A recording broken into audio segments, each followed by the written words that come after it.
Peace, family. It's your brother Marc Lamont Hill. Happy Sunday. Big news, breaking news.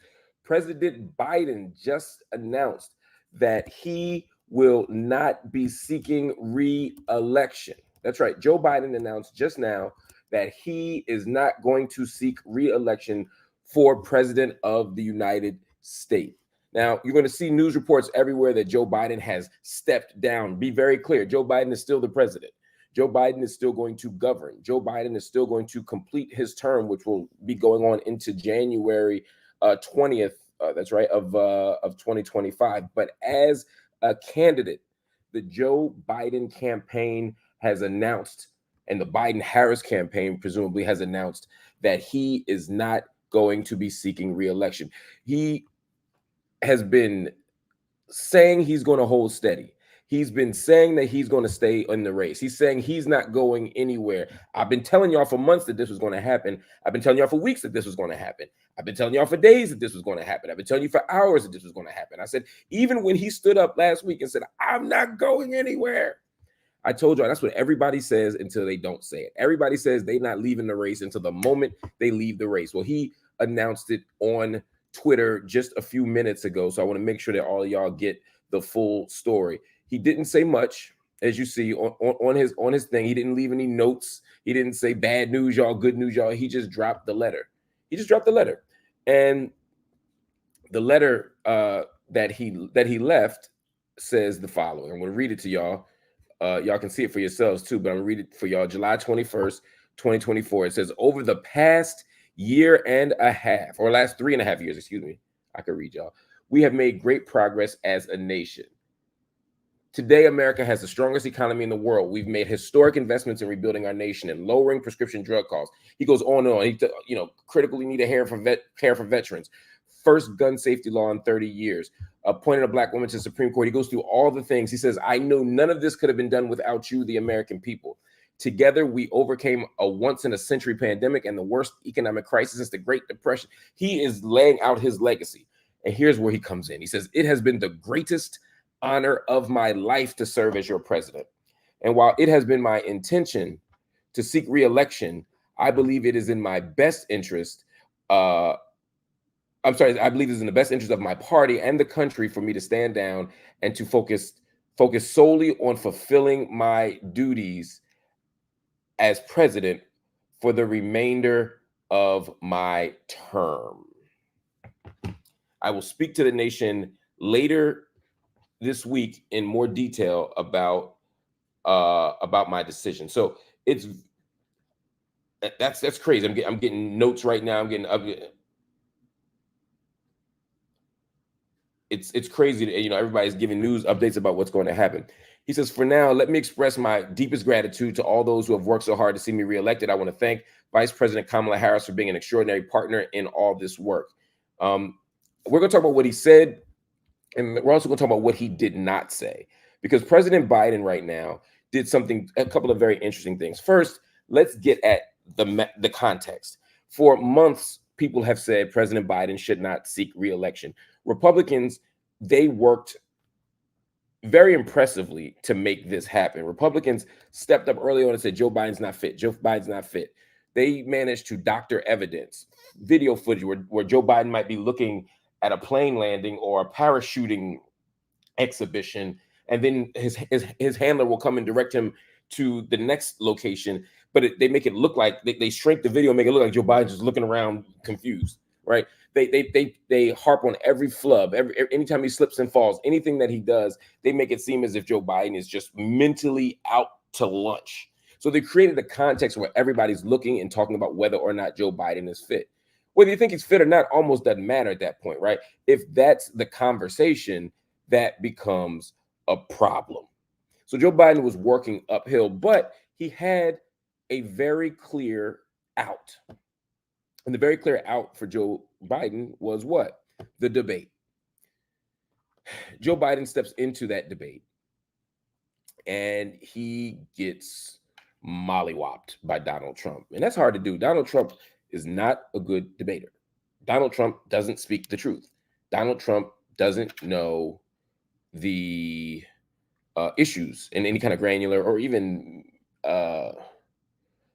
Um, there's very little in the race. By the way, I want to say again. People are texting me. Joe Biden stepped down. Joe Biden did not step down. I'm literally telling, like, I'm talking about news people are texting me right now. He's just not seeking re-election. That is a big difference, y'all. Joe Biden is still president. He's just not seeking re-election.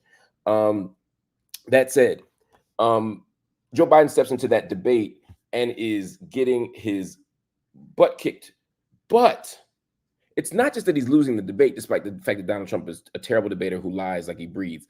It's the fact that he didn't know where he was. It's the fact that he looked like he didn't know where he was, where he looked confused. He couldn't get his words out. He couldn't finish sentences. He literally got finished in that debate. So now the country is looking at him skeptically. And at that moment, it was the beginning of the end. People will tell you at the time that it wasn't, but it absolutely was. And this is why it's important to listen to actual political journalists, people who actually have an inside track and not people who get their information off of Twitter. I told y'all after the debate that Donald Trump was not going to be facing Joe Biden in the general election.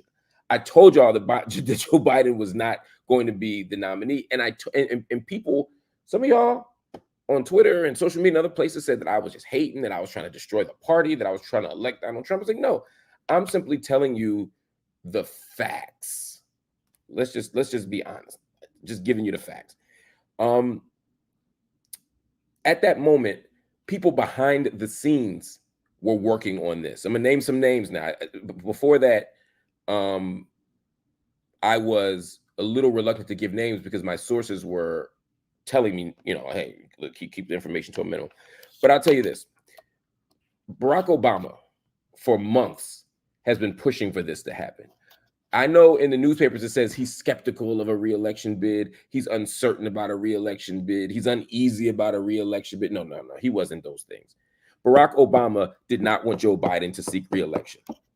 He loves Joe Biden. He respects Joe Biden. This was not a beef. This was not personal. He just didn't think he could win. And he didn't think Joe was up for it. And that combination of you're not up for it and you can't win is a tough one. Because there are people who will say, look, if he's up for it, let him win and then Kamala will step in. Or, there are people, you know what I'm saying, who would be like, he can't win, but he's strong. You mount a campaign, you hope for a Trump error. But in this case, he can't win anyway, under any circumstance, and he's not up for it. It's not a good look. And so the Obama people, and let's be clear, Obama is the chess master, the puppet master of the Democratic Party, as he should be. Right? If I was a Democrat, that's who I'd want to lead the thing. He's been pushing. But then you had Hakeem Jeffries in the House. Then you had Chuck Schumer in the Senate. You had major Democratic leadership, power brokers, saying he can't win. And because they were saying he can't win, it became urgently necessary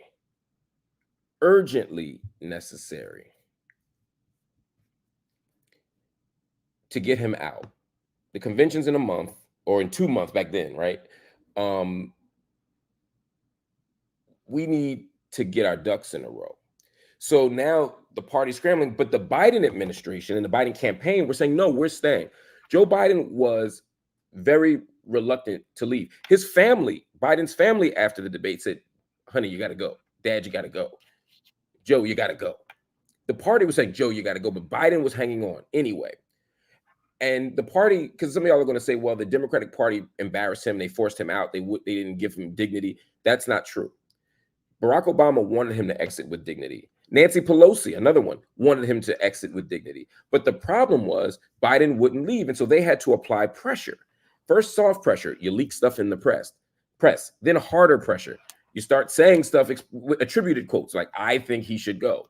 And once you get them, you got people like, Manchin, who are going to say something, even though he said it later, he also has less to lose because people already expect him to be, a carpetbagger. Or a blue dog, excuse me. But when suddenly Chuck Schumer's campaign is not afraid to say, hey, he got to go. When it's public information that Hakeem Jeffries is meeting with Biden's people, and they're kind of okay with people knowing that he met. This is the situation, y'all. This is the argument. Biden can't win. You got to go. So now it's like, yeah, Biden, you can stay, but now it looks like you're fighting against your party. Now it looks like you're fighting against the will of the people. The constituents are saying you got to go. And with all of that, I just don't know. Sincerely, I just don't know if there's any way Biden can stay. Now, if he wins, he looks like a genius and you make a Disney movie after him. But if he loses, you look like you screwed your party over, brought Trump back all because of your ego and your stubbornness. So Biden eventually had to give in to the pressure. So that's how we got where we are. I just wanted to set that table. Now the question is, what do we do? Common sense says Kamala Harris. And maybe not common sense, but the natural assumption for many people is Kamala Harris is next. That's why I said, let's think about what Joe Biden said and what Joe Biden did not say. What Joe Biden did not say in this letter to the American people is, I endorse Kamala Harris. Look at the bottom of his letter. He says, I want to thank Vice President Kamala Harris for being an extraordinary partner in all this work. And let me express my heartfelt appreciation to the American people for the faith and trust you have placed in me. So he thanked her for her work. But he didn't say you're best to lead. He didn't say you got next. He didn't say any of that. What he said was, good job. Why is that important? You could easily say it's not important at all, right? That's a different matter. That speech later in the week is where he breaks it all down. And I suspect by later in the week, he will actually have something to break down, that he will have an answer for us by the end of the week about what is and what isn't going to happen. That seems to make logical sense here. The problem is, the challenge is, maybe even the crisis here, is that there is no easy answer. Because Joe Biden may have genuinely thought that Kamala Harris is the best choice to be vice president. But that doesn't mean, and I'm sure he has full faith that she could run the country right now. But that faith in her as a governing figure, that faith in her as an executive, that faith in her as a leader, that faith in her ability and gift, doesn't mean that he thinks she can win a race. So, and again, I'm not just speculating here. From my sources, Joe Biden does not believe, at least as of a few days ago, Joe Biden does not believe that Kamala Harris can win. And so he is very skeptical of simply moving out of the way and endorsing her. Now, there are some other issues for why he might not want to endorse Kamala Harris, some legitimate ones, some philosophical ones, some ideological ones, some ethical ones. He might say the American people deserve a primary. They did not vote for Kamala Harris to be president. And had they known that he wasn't going to actually run, it's one thing if he wins and then he leaves and because you already signed up for her to be the VP, that could happen. But that's very different. That's very different than saying I'm endorsing Kamala Harris to beat Donald Trump, because a lot of American people are going to say, I don't think that could happen. So Joe Biden may also be saying, not just I don't think Kamala can win, but I don't think it's fair. I think we should have an open election. My sources, as of 2 days ago, have said that Joe Biden is going to support an open primary. Now, that could change. This was as of 2 days ago. It is entirely possible that Joe Biden, now that and by the way, Joe Biden was saying this when he wasn't planning on leaving. Now that Joe Biden is planning on leaving, he may have a different stance. Joe Biden may step up and say, hey, I endorse Kamala Harris. And they're breaking news again. Remember, y'all, I'm reporting this live as it's happening. He just made another post. He got some Twitter fingers today. Thank you, President Biden, for being transparent for once. He said, "My fellow Democrats, I have decided not to accept the nomination and to focus all my energies on my duties as president for the remainder of my term. My very first decision as the party nominee in 2020 was to pick Kamala Harris as my vice president, and it's been the best decision I've made. Today, I want to offer my full support and endorsement for Kamala to be the nominee of our party this year. Democrats, it's time to come together and beat Trump. Let's do this." And of course, you see this wonderful picture of Kamala and Joe Biden here doing their transitional picture. This gets even more interesting.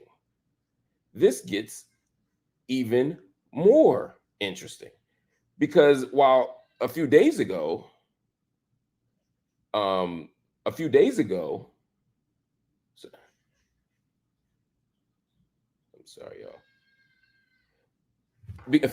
he was going to endorse an open primary because he didn't think Kamala could win. He still may not think Kamala could win.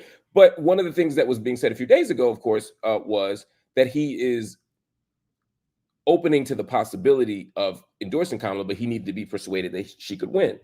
And maybe it's easier to believe she could win when you're no longer running, because it's easy to say she can't win as your excuse to stay in the race. Either way, he's now endorsed Kamala Harris. So now things get very spicy.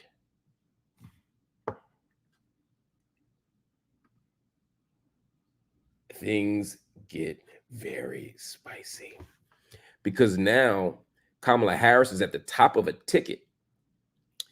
Now, you may ask, why would he do that? There's a couple reasons. Reason number one, he chose her. He brought her into the mix. It's hard to choose somebody as vice president and say they're the best person to run this nation and then not endorse them for real. It's hard. Again, your inside voice, you might say, well, yeah, I think she's the best president. I just don't think she can win the race. That can make sense. But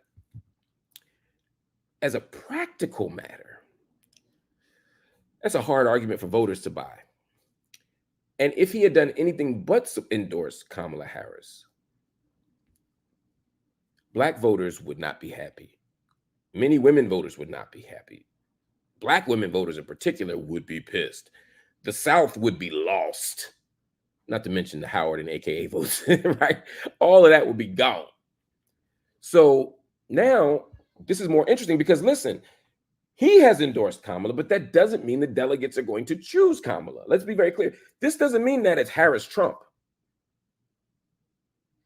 This does not mean that Kamala Harris is going to be going up against Donald Trump in a debate. This does not mean that. It does not mean that. What this means is that Biden has weighed in. And again, he owes Kamala that.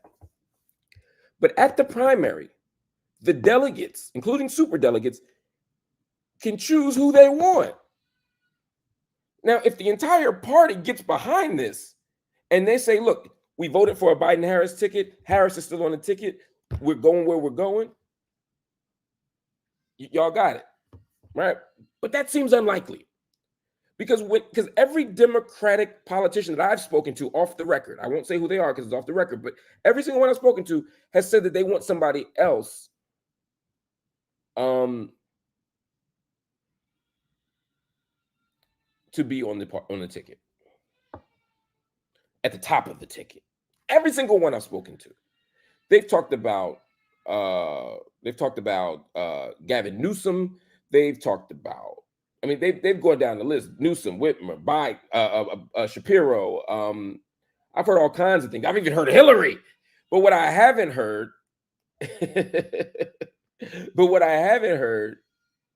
is that a lot of these senators want Kamala Harris. They may accept Kamala Harris, but that's not their first choice. So don't assume that because Biden made this choice, that means that the choice is going to be made by the entire Democratic Party or by the Democratic power structure. This is going to go left. I'm telling you, the Democratic convention this year is going to be wild. It's going to be out of control. It's going to be something else. So we got to talk more about this. I'm going to give you the next step. Just I need you all to hold for 20 seconds. We're going to just do a quick commercial break. Come right back. We're going to talk about this in greater depth because Joe Biden's stepping down. Kamala Harris now being Joe Biden's choice. She's not the nominee, y'all. She's not the presumptive nominee. She's not the heir apparent, but she is. She absolutely is Joe Biden's choice. Hold on. We'll talk more about this in just a second.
That's right, y'all. We're back talking more about this historically unprecedented moment. And by the way, hit the like button if y'all watching this. Hit the subscribe button if you're watching this. Make sure you subscribe to the channel and make sure that you watch Night School every single night, Monday to Friday, right here on the channel, where I break all this stuff down with great regularity. Just to give a quick update. I've been telling y'all for weeks and months that this was going to happen. I even told y'all on Thursday and Friday that this was going to happen on Sunday. So maybe y'all trust my opinion on some of this stuff. But anyway, so Kamala Harris is the presumptive nominee. Joe Biden has made it clear that she is his choice, right? That he is going with Kamala Harris. And again, I'm not sure he has much choice there. We're going to pull up. I'm just pulling up Biden's post again. Obviously, it's the biggest news in the world right now. It's the biggest news in the world right now. Of course, it's not on Joe Biden's presidential page, which makes sense. It's on Joe Biden's. Let me pull that up. Sorry, y'all. I will pull it back up again. It's on Joe Biden's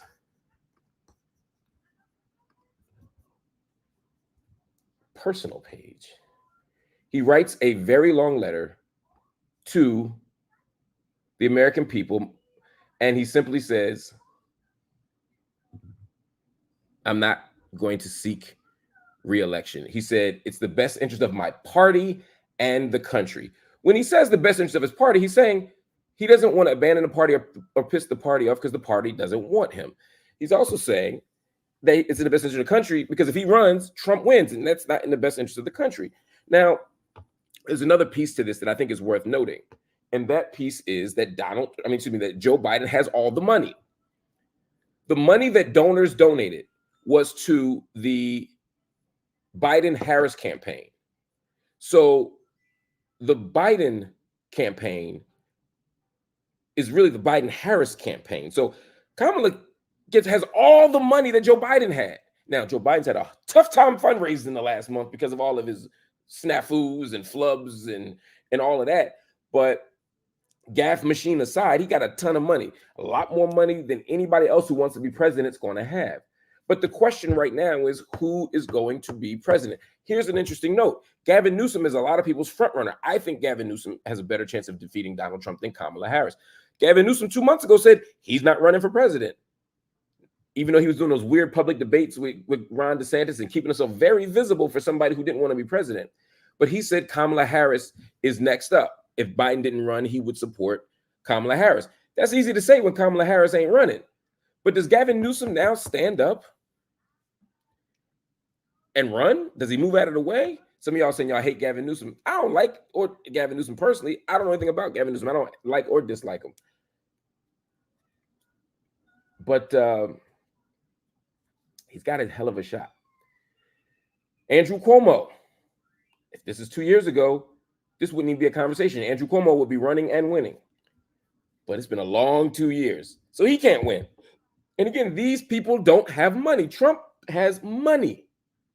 His campaign has money. These MAGA idiots that wear that went from wearing dumbass red hats to wearing these stupid ear covers, they got money. They give their small donations and their big donations in large numbers. So this gets challenging. That's all I'm gonna say. This gets challenging.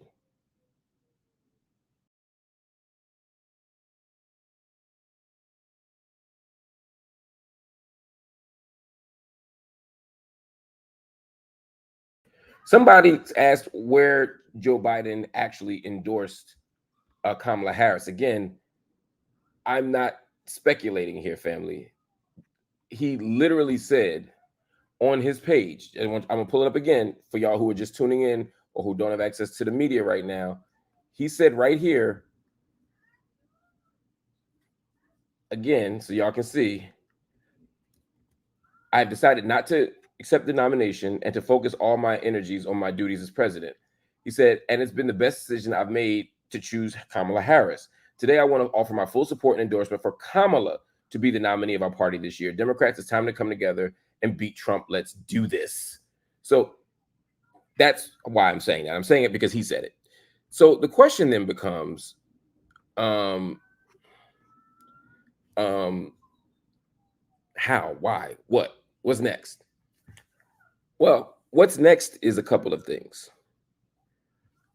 One, the Democratic infrastructure, and this isn't up to the voters. It should be, but it's not. Has to decide whether they're going to put all their energy behind Kamala Harris, and she's still on the ticket, or whether other people are going to come up and challenge her for the nomination at the convention.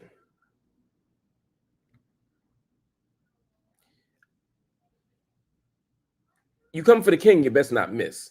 So if you're a Democrat that's going for this, you better have a damn good shot at winning. That's number one on that point. I know I got a lot of number ones, number twos today. But then if the party does support Harris, which is a big if, again, I really think there's some white men that want to be president and are going to absolutely see this as the opportunity of a lifetime. And they're absolutely going to use this as their big moment. And they're absolutely going to take this as a chance to take Kamala down because they got nothing to lose. And they can make the argument the voters didn't choose this. There are going to be people who also argue for a primary season. They're going to say, hey, can we go back around and have a primary? Probably ain't going to happen. But that would be the most democratic thing, right? Like, make Kamala earn the nomination. Because right now she's riding on Joe Biden's back. You could argue that's what vice presidents do. That's okay. Either way, that's the debate right now. So the Democratic Party has to hash this out. Because even if the voters do want Kamala, at the end of the day, the convention isn't about the votes. Nothing in America is actually about what the voters want. The delegates and the super delegates choose. And remember, super delegates are just people with an extra vote. They got the power of whole counties just because they're the lieutenant governor or the mayor or the this or the that.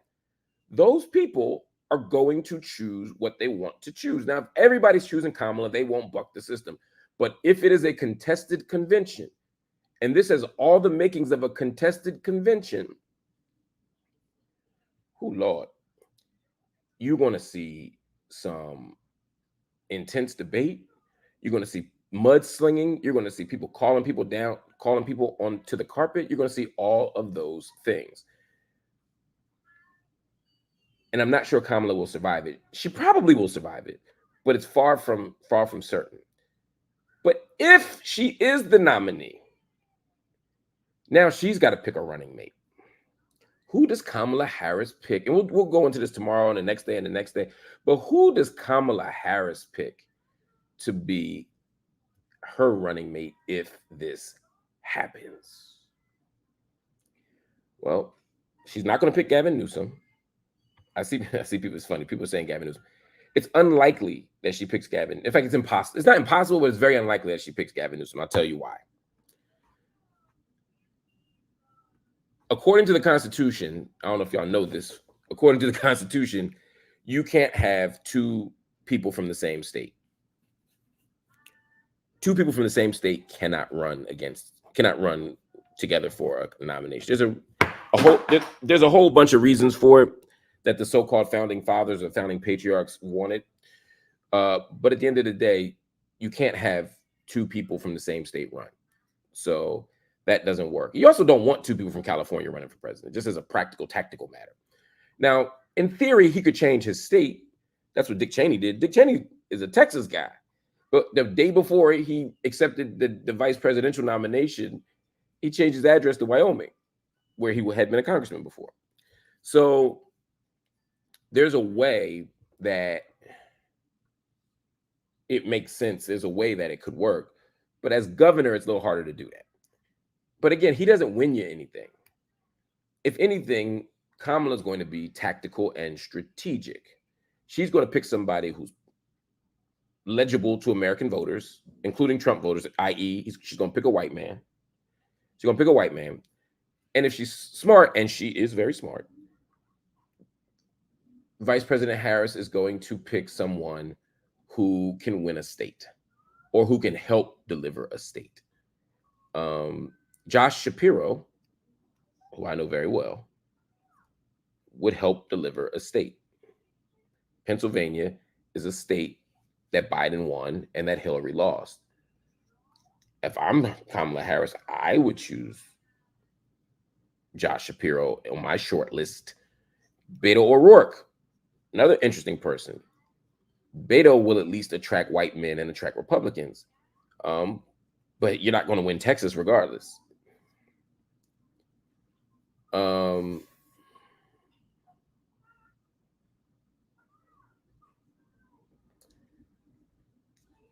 Ohio, Virginia, Florida. You're not going to win Florida. So Ohio, Virginia, Michigan, all are all potentials. You could see all of that happening. I hear some people saying Hillary Clinton. Hillary Clinton ain't accepted a vice presidential choice. And I don't think having Hillary Clinton back in the White House, even as vice president, attracts. It's high risk, low reward. If you're going to choose Hillary, you better choose Hillary at the top of the ticket and say, look, we're gonna run this thing back from 2000 or from 2000 and was that 2016 and see what happens. Like that's if you're going to do the Hillary thing, you do it at the top of the ticket, because I think Hillary actually has a better chance than Kamala personally. So all of that said, Arizona, excuse me. What state? My brain is locking, but yeah, Arizona. I'm sorry, Arizona. Yeah, Arizona is a state that is compelling to people. So if you want Mark Kelly, again, Mark Kelly could be interesting. Do you want another senator though? Probably not. But he checks off. He's a white man. He has gravitas, foreign policy experience, military. He's legible. Some people are gonna say Bernie Sanders. No. Part of the reason why America rejects Joe Biden is because they think he's too old. Now, which is crazy, because I don't think Joe Biden's too old. I just think he isn't fit. There's a difference. You can be that age and be fit. Hillary Clinton's that age. She's fit. He ain't. And you don't want to bring somebody else old to the table just to do it. Pete Buttigieg is another person who people have been talking and thinking about. Pete Buttigieg is an interesting candidate. He was very popular. If we're honest about it, Pete Buttigieg was much more popular on the campaign trail than Kamala was 3.5 years ago. In the primaries, Kamala didn't do as well as Pete Buttigieg or Elizabeth Warren or a whole bunch of other people.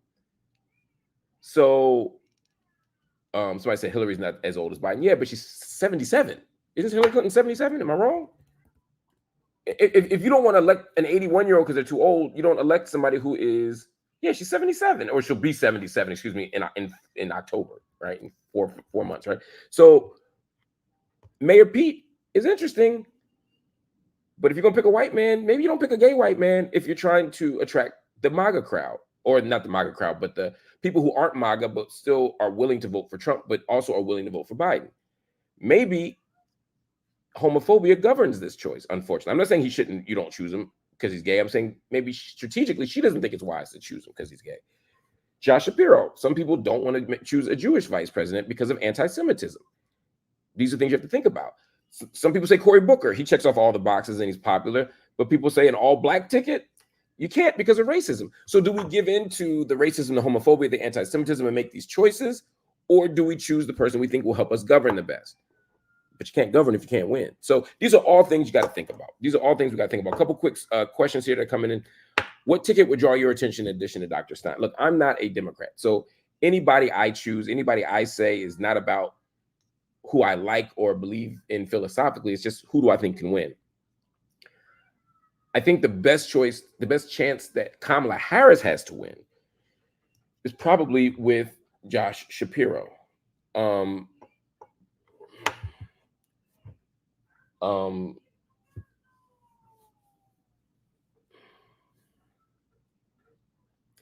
I think the best ticket is probably Gavin Newsom at the top of the ticket, and Josh Shapiro, or no, I wouldn't pick Josh Shapiro second. There's no experience there.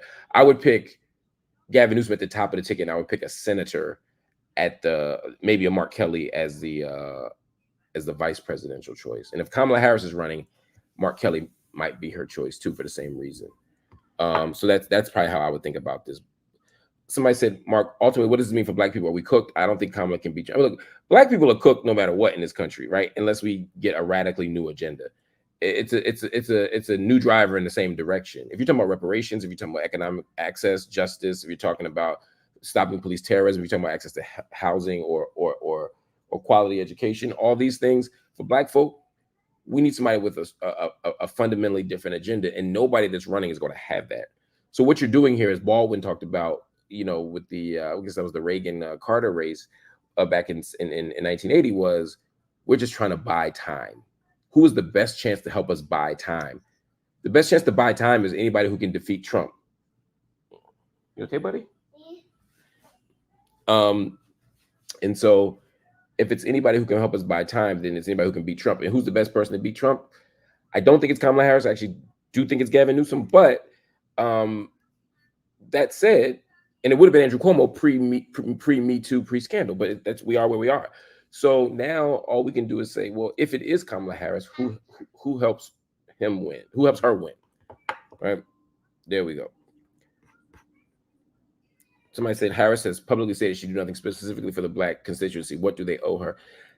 I mean, they all say that. Obama said the same thing, right? They're going to do a rising tide thing. Bernie Sanders basically said that, right? I'm going to create a political agenda, an economic agenda that will benefit black people, but will also benefit other people. It's not race specific. I'm not saying I agree with that. I believe in reparations for black people right here in the United States who are the descendants of slavery. I believe in that unequivocally. So, so my position is clear, but they're all going to say that. At least all the black people. All the white people be like, I got you, black people. The problem is the white people say it and don't do it. So pick your poison. All that to say, your answer to your questions, we don't owe Kamala Harris anything. We don't owe Joe Biden anything. We don't owe Donald Trump anything. We don't owe any of them anything. What we owe ourselves is to organize and use voting as a tactic, not an overall philosophy, not a silver bullet, not a magic pill, but a tactic that'll get us a step closer to freedom. That's all. Rosability said, if he isn't fit to run, he isn't fit to serve. Now, I don't agree with that. Here's the thing. That could be true, but it's not necessarily true. Some people don't want to seek a second term. Some people don't seek a second term because they don't think they can win.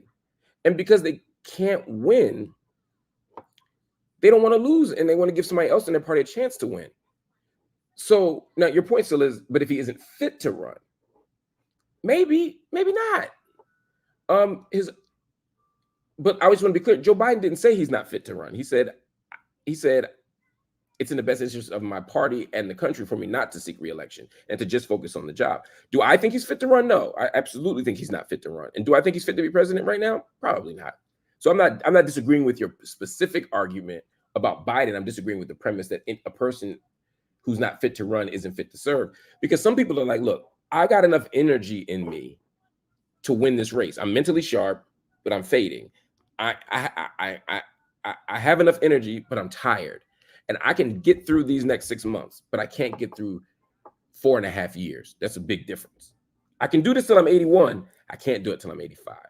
I think that that is a legitimate argument that one could make. I don't think it fits Biden, but I don't want to. I don't want to normalize that argument that if somebody doesn't seek re-election because they don't think they're up to it, that means they have to quit their job right away.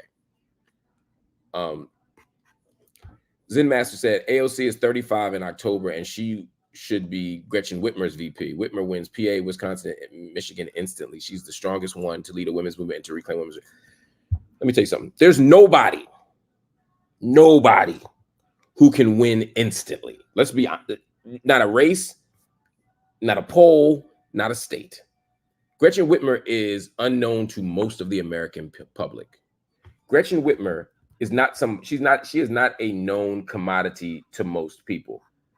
And I don't believe that Michigan is a taken for granted state to win, particularly given the number of people who are uncommitted and who have been uncommitted to Biden because of his Middle East politics, right? So if you're uncommitted in Pennsylvania and in Michigan, unless Whitmer's going to say something radically different than Biden, I'm not sure what we do here. I got Mumia Abu-Jamal, political prisoner, calling me right now.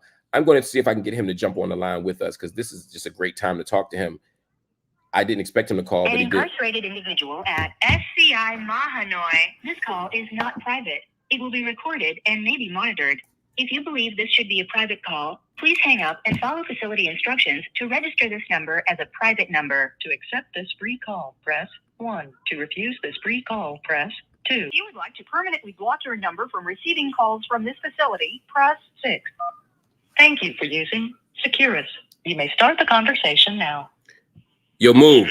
Hey, what's up, good brother? Hey, I'm actually live right now on my. Before you say anything, I'm live on my YouTube show. You in the mix here with us, but I wanted you to know. I guess you calling because you heard the news.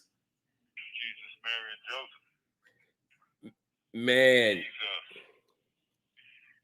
Jesus. It scrambles everything. It's a new set of dynamics, and it's a brand new ball game. Did you want me to continue or? Yeah, bro. Look, we out here. I just like to let people know when they on speaker. You on speaker with America, but but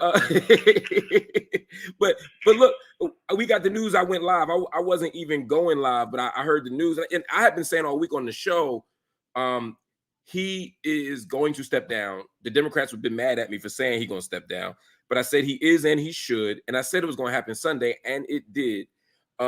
So I guess the question for me is, what do you make of it? Are you surprised? And you and I talked about it last week too. Are you surprised that he stepped down? And what does it mean for him to step down? I am totally surprised, and I took the opposite view. I said I'm no fan of him because of his super predator action back in the 90s against black and brown youth. However, that he should be allowed to fight on his feet and give it his all. This is the fight of his lifetime. But this is a brand new ball game we're looking at. And you were right. I was wrong. I'll eat that humble pie. Hey, and make it delicious. But guess what? It is a brand new ball game. And, race has entered the equation. Youth has entered, relative youth has entered the equation. Gender has entered the equation. Africanity has entered the equation, and Southeast Asian nationalism has entered the equation. And no one can say which way the ball will bounce. However, I think Kamala is well placed to talk about reproductive rights and to really kind of energize women to come out. And they can make all the difference in the world. Not just women, of course. But we must remember something very fundamental about the population in the United States. Maybe not the voting population, but the population in total. The majority of people in the United States of America are women folk. Boom. That's a fact. And that's what scares me a little bit, right? Is that the majority of Americans, voting Americans, are women, but white women have been treacherous when it comes to voting. Most, I just got to put it out there. White women vote for, they close ranks around whiteness, not womanness. Donald Trump talked about grabbing women by their private parts. He's been gross and disgusting in every way imaginable, and yet white women still voted for their interests, their economic interests, and their race interests. So, do you feel confident that those same white women who wouldn't even vote for Hillary Clinton, who is a white woman, are going to vote for Kamala Harris? No. To be perfectly honest, no. But I do think that, Hillary was never a natural politician. Her husband was born a politician. Obama from Pennsylvania State Correctional Institution, Mahanoy. This call is subject to recording and monitoring. Obama was conceived in a political relationship. Hillary always had a kind of halting, let me figure it out. I think she was the brightest brains of the family, but she was not the best political genius of the family. Kamala will be tested, and they're going to throw everything at her but the kitchen sink, and then they're going to try the kitchen sink. But she's a smart cookie, and she's going to have to, rise to the occasion. And what I'm concerned about is not the candidate so much as the power and prominence of the donor class.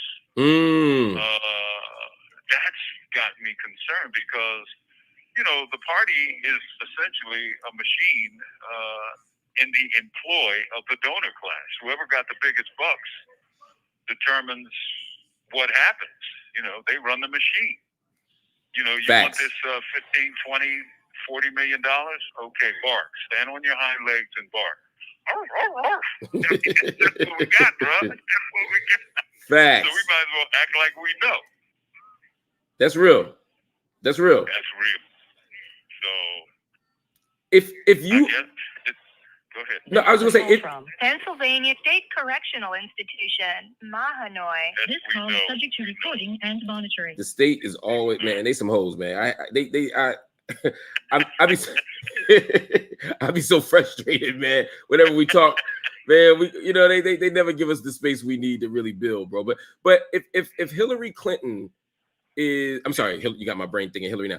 If Kamala Harris is ultimately chosen, and to your point, the donor class is going to decide this, not the voters. Biden has endorsed her, but Biden's endorsement is not all you need. You need the delegates and the super delegates to make this choice. If Hillary Clinton, you got me saying Hillary Clinton, if Kamala Harris is the choice, ultimately, and I don't take that for granted, what kind of person does she choose to be her running mate that would make their candidacy more legible to those voters that need to choose her? Like, what I say, just get a white man from a state like Pennsylvania, but I might be oversimplifying it. What kind of person do you think she should be looking for? I think she should get a white man, not from Pennsylvania, but from the Midwest with a military background. Okay. Midwest and military background. J.D. Vance is being sold as an ex-Marine. Right. And you need someone who was a ranker, like admiral or lieutenant major or something like that. And that'll change all those dynamics. All the dynamics are being re-scrambled right now in the air right now.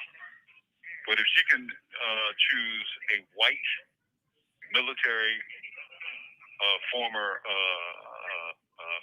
officer, that gives her a kind of gravitas that will outweigh the crazy people.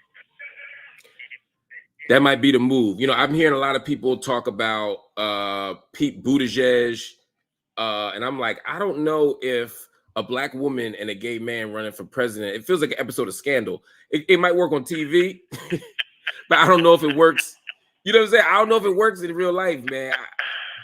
It'll work in real life if you talk about the academy. Right, right. If you talking about politics, I don't think so. You know? Even though Buttigieg does have a military background. You know, he served in Iraq, if memory serves. Man, he could have single-handedly captured and killed Saddam Hussein. Them Midwesterns are like, he's gay. They like, that's the end of that. They don't hear nothing else but he gay.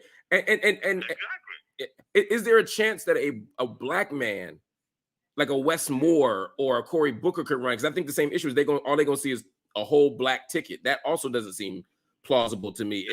Does a black man have a shot at this, or a woman have a shot at this? Brother you mentioned second. Say that again. Who's the brother you mentioned second? Oh, Cory Booker. Yeah. Cory Booker might. I mean, if there is a black man that got a shot, it's Cory Booker, because Cory Booker done it all. Yeah. He doesn't bring the military cachet, but you know, like Obama, you know, he's able to speak to two worlds at one time. Yeah, there are people here. Somebody here said, "Nah, you need to duck the woke liberal types." There's a way that, I mean, they're not wrong. I mean, I don't necessarily like the framing, but they're not wrong. I mean, there's a way that America needs to feel. You know how, like, when Barack Obama ran, it was like, yeah, but we don't know about this black guy who might be a secret Christian, Muslim, radical, you know, whatever, Kenyan, whatever. But like, we know Joe Biden. He's legible to us. Old white man, foreign policy hawk, etc. It seems to me that Kamala Harris is going to need a similar kind of move in order for her to be solid, right? Kamala Harris is going to need Mark Kelly out of Arizona is a name that's come up a lot. Former, I think he'd be perfect. Yeah. Astronaut, come on. Yeah, it don't get no more American hero than that. You know what I'm saying? It don't get no cuter than that. Right. An astronaut. Right. Were there like 100 astronauts in the country? Exactly. You know? What they gonna say? Motherfucker, I walked on the moon. This ain't shit. You know what I'm saying? Let me ask you, as a black person, what should black people be thinking about in terms of should we find relief in a Kamala candidacy as opposed to Biden? Should we find, I say no, but should we find relief? Should we be excited? Should we be inspired? Should we be angry? Should we prepare for the letdown? What should we be thinking about as black people when we talk about a Kamala candidacy? I think we should be prepared for the letdown that is inevitable. Obama, launched 1,000 ships of hope. But, I remember seeing him after he got elected, and it was like he was another cat. He was another dude. And, the former governor of New York, Cuomo, used to say that you run your campaign in poetry, but you govern in prose. And that's about right. Mario Cuomo. That's about right. And, politics is, shall I say it out loud, it's a horse business. Right. It's a horse business. So, what is promised and what is delivered are always two very different things. And we learned that. I mean, the Biden administration wasn't that poetic. It was basically like, it was basic poetry. I can beat Trump. That's why I'm on the stump. Yeah, He didn't need to give another couplet. I mean, that was it. But his administration has been quite prosaic as well. There's just so little to really appreciate from what Biden's done, and I think Kamala Harris has to be even more pragmatic. And honestly, I've had the opportunity to speak to Kamala Harris about these matters, and I've had the opportunity to hear her about these matters for years. And in both cases, she believes in justice, she believes in rights, but she also is a Zionist. She also believes in the police. She is an attorney general. Exactly. I gotta tell you, I don't know if the situation is any better with Kamala than Joe Biden. I think it's, again, same drive, same bus, same route, same direction, new driver. Yeah, that is a sad but, undeniable truth. And the kind of politics that needs to happen has to be more than what right-wing people call identity politics. They have to be idea politics that transforms inequity and unequal structures that choke people to death, that burden them, and they have to be liberatory. And that can be done, but it's got to come from below. And, when that happens, then it's not a question of this politician or this politician. It's a question of what does the community demand?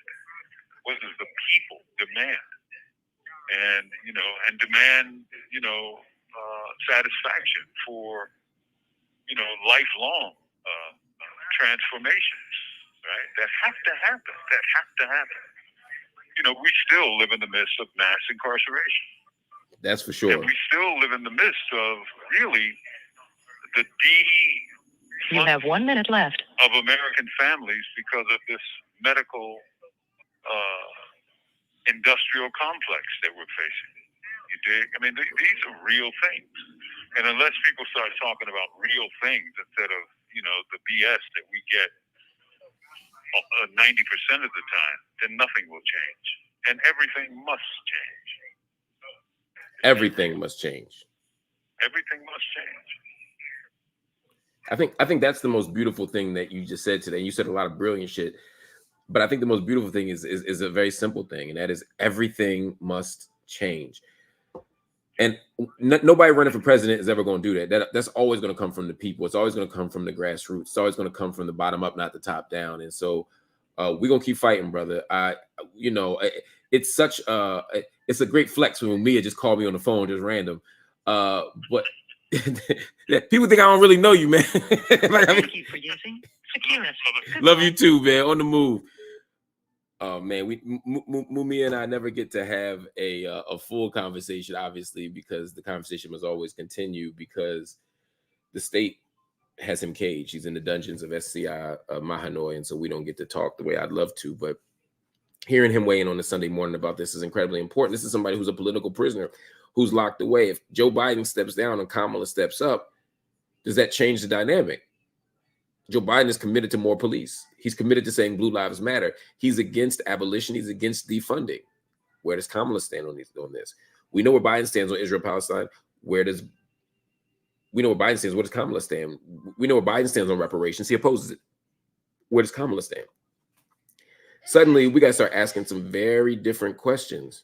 Momentito, Papa.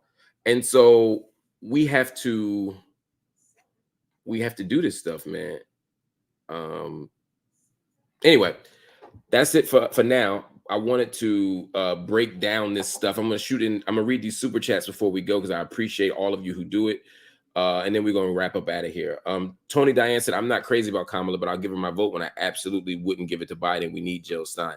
I understand that logic, particularly if your choice to not vote for Biden was based on his mental fitness or his acuity. But if the choice was based on politics, I'm not sure how different Kamala and Biden are. So, but if it's based on saying, look, I don't love either of them, but Biden wasn't quite all there, then I understand the argument. Jazz LP said, we can't continue to keep ducking an all-black ticket. Amazing if the enslaved would have kept saying, we'll never be free, so why try? I feel you. I don't think an all-black ticket is impossible. I'm just not convinced that the people who are the most likely to occupy that black ticket are the best for our interests. I'd rather have Bernie Sanders than Cory Booker. It's just where I am. I'd rather have Elizabeth Warren than Kamala Harris. So for me, it's not that I don't think we can have a black ticket. I'm just not sure. It's like who are the blacks? To quote Donald Trump. Sorry, I got a 2-year-old back here making noise. Does Gavin have a better chance than Hillary? I think yes. Than Hillary? I think Hillary's still the best shot. I just don't know how that would happen logistically, but Hillary, I think, still is the party's best shot. And that ain't because she has a great shot. It's just, it's the best shot. Ultimately, again, I think Trump beats all these people. Let me be clear. I think Trump can beat all of these people. I think Trump will be the favorite against any of these people. It's just a question of who has a better shot. And I think that's right. Thank you for this time and space improvisation. Oh, it's my pleasure. It's a blessing to break bread with y'all virtually and to talk to y'all. Kamala, thank you for the shout out as well. M. Smith at RFK is the only one who can realistically beat Trump. That's why Trump approaching for VP. It's unfortunate as he's down for genocide as well. That's ridiculous. First of all, RFK had no chance. RFK Jr. had no chance of beating Donald Trump. If you mean if he had stayed a Democrat, maybe he could have won the nomination. But again, that's silly, right? RFK couldn't beat Biden. RFK can't beat anybody. But if you want to, make the RFK argument, fine. But I don't think RFK is that compelling of a candidate for the very reason you mentioned, because he's not a real left winger. Lauren said, I'm afraid the bombing is going to escalate. While we're focusing on this, what do you think of the timing of Biden's exit? I think the timing is the party had enough. I think it's terrible timing for the party that he should have done this 3 months ago. But I think they had enough, and that debate just set him on a track that was irreversible. I want to shout you out, Armis, for gifting the Channel 5 memberships. Somebody said, how about Warren if not Bernie Sanders? How about Elizabeth Warren if not Bernie Sanders? I think I would vote for Elizabeth Warren.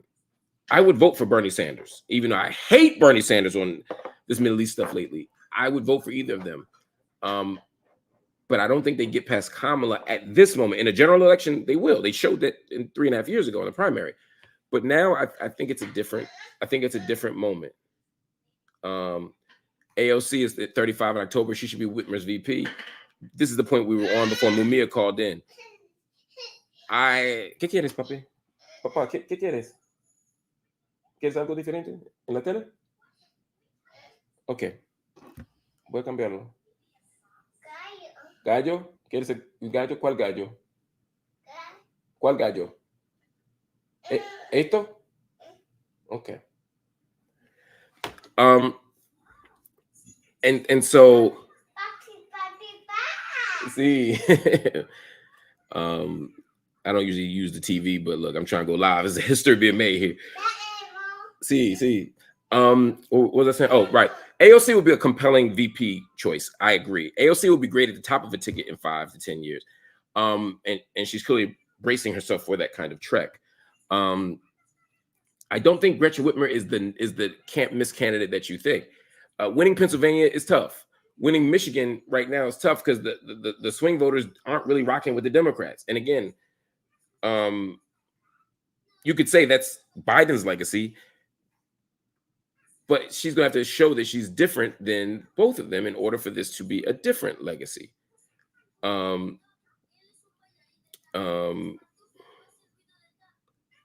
What else? There's another note here from y'all. Kylie said, we saw this coming a mile away. Gavin Newsom will not be the deep state pick to win. It's been ordered. He may run, though presidents are selected. I don't go as deep into the deep state theories as you do, but I will say that the powerful people in the party, I'm talking about the delegates and the super delegates, may not believe that Gavin Newsom is strong enough candidate to circumvent the Kamala Harris machine. That might be an argument. I think he could win. I think Cuomo could win. Kamala, I think, could win, but I don't think she's the best shot of the party, but she is in front. But let me say one more thing, and this is important. The only way the others have a better shot than Kamala is if Kamala steps aside. And she ain't stepping aside if Joe Biden just did that. That was already been discussed and rehearsed. So it's going to be very difficult for any white man to get around Kamala Harris and black voters, particularly black women voters, be like, wait a minute, y'all just stole this sister spot? Oh, yeah, no, we're not voting. We staying home. Now, they're not going to vote for Trump, but you'll have a much less energized base if you do this. So that will be interesting. Kamala and Warren will be strong and unstoppable. Look, I'd love a Kamala Warren ticket, but I don't vote for the bottom of the ticket, so I don't know how much better it will be. Sherrod Brown gives it the best chance. No, I don't think so. I don't think it's a terrible choice to say we need somebody other than Pennsylvania, or somebody other than there are arguments, but you might not want another senator. You might want somebody who has governed something, who has run something. Ohio is a great choice. Sherrod Brown's from Ohio, but that may not be the choice. Bernie Sanders, he's the only person well known in the black comments. That's not true. There's some other folk who I think could be compelling. And again, it don't take long to move to skyrocket into the seats, into the front seat. Is that all the comments? I want to make sure I read everyone. Oh, shout out to Chad Zichterman, who just gifted 50 memberships to the channel. Oh my God, Chad. As always, I'm so grateful for you, man. Everybody, if you want to follow suit with Chad, go ahead. But either way, Chad, I love you, man. Thank you so much for supporting what I'm trying to do here. Sí. ¿Quién es? He just discovered Plaza Sésamo, so he's like learning all the new characters. ¿Quién? Elmo, right? ¿Te gusta Elmo? Yo también. Me encanta. Lentes, sí. Está llevando lentes, gafas, sí. ¿De qué colores? ¿De qué color son las gafas? Verde, muy bien. Kid is brilliant. That's all I'm gonna say. Brian Holiday, Dems are clowns. I'm voting green. Look, I'm a Green Party member. I get where you're coming from, Playboy. I don't know what I'm going to do, but I know that I understand why you feel that way. Change will always be from the grassroots, but they have controlled opposition grassroots in 2024, so we have to be careful. We got to push that grassroots movement. We got to push. All right, y'all. I think that's all the comments. Thank you for watching. Thank you for supporting. This is breaking news. I'll be following this all day, all night. I'll be back on. We'll be talking about this on a variety of levels. Don't worry about it. This will all be part of the conversation. This will all be part of the analysis. We'll come back on tonight and break it down even more. I had something else set for tonight, but we may just be talking about electoral politics with a special office hours. Every Sunday night at 9 p.m., we do office hours here on my channel. So come back tonight at 9 p.m. for a special office hour. ¿Quieres cambiarlo? Okay, dame el remoto. And also, everybody, make sure you watch the channel every single day, Monday to Friday, 9 p.m. Eastern. We hold night school. Sí, gallo. Un momentito, papito, okay? Un momentito. Okay, my son's making me go put on some roosters. So what we'll do is we will... ¿Hiciste pupu? No. Hiciste pupu, papá. Huele mal. Recuérdate, tenemos que cambiarte el pañal, papi. I gotta change the diaper. We out. I'll see y'all later. Please donate to the channel if you can. Support the channel if you can. Go right here. Hit the join button on YouTube if you want to. And become a monthly subscriber to the channel. If you cannot do that, feel free to please make a one-time donation right now for the work that we do, even live on a Sunday. Do it for my little boy here that just wants some roosters and diaper changes. He don't want no diaper changes, but he's about to get one. Cash App, PayPal, Venmo, Zelle. You can do a one-time payment. Just go. Recuérdate, papi. No lo toques. No lo toques. Está sucio. Está sucia. Cash App, PayPal, Venmo, Zelle. Go there. If everybody watching right now were to just donate $5, we would meet all of our financial goals for the month. Consider going to Cash App, PayPal, Venmo, Zelle right now and just donating $5. Consider it your monthly tuition for all we do here. The Classroom in the Cell podcast we do every single night. Consider the Classroom in the Cell podcast that we do every single night. Consider Consider night school that we do every single night, Monday to Friday, 9 p.m. Office hours that we do every Sunday at 9 p.m. Coffee and books that we do every Saturday morning. And the Classroom in the Cell podcast that I do with Mumia at Jamal every Sunday morning. Sorry, I'm a little scatterbrained because we weren't supposed to be live and I'm here with my son hanging out. And and he's like, Dad, enough of this Joe Biden stuff. I've been telling y'all he's going to step down for months. You were right, son. You did tell us that. Listo? Okay. So, all right, y'all. I'm out, but I love y'all and I'll see y'all later. Peace.